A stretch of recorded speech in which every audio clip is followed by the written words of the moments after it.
waaw asalaamaaleykum sama gars yi j'espère que muy cool ñoo leen di leen jaar baax a baax waaw tey nag dañu ñëwoon ngir def benn vidéo ci application bi nga xamante ni mooy Telegram comme que ñu bëri instant yi ñoo ngi télécharge Telegram léegi dañu ñëwoon pour defal leen ci benn vidéo boo xamante ni muy photo yi ak vidéo yi ak fichier yi fii jox ko autorisation du wàcc ci téléphone bi waaw léegi tey loolu lañ ñëwoon pour defal leen ci ab vidéo waaw bu ko defee dañu daal di ñëw ñu daal di dugg ci biir application Telegram bi bañ duggee ci biir application bi ñu buñ duggee ci biir application bi daal di dugg ci 3 points yi nit ñi gis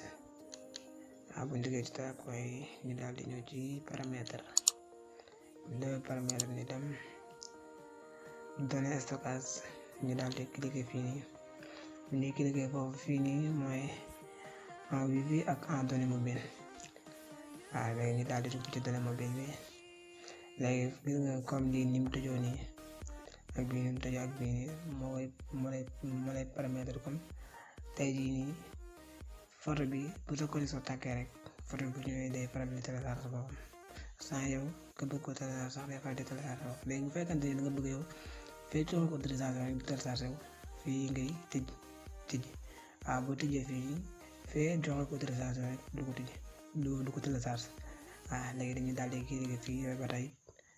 ba tey ñu daal di cliquer fii ñu daal di génn bu fekkee bi ngay connecté ba tey tamit fii ngay dugg boo duggee fii nii waaw nga daal di dindi photo waaw daal di ñëw wàcc ci vidéo bi nga daal di dindi vidéo waaw fii si tamit nga daal di ko dindi léegi boo ko dindee ma lay paramètre lépp loo xamante ni wàcc na ci Telegram comme par exemple ñu dugg ci groupe bi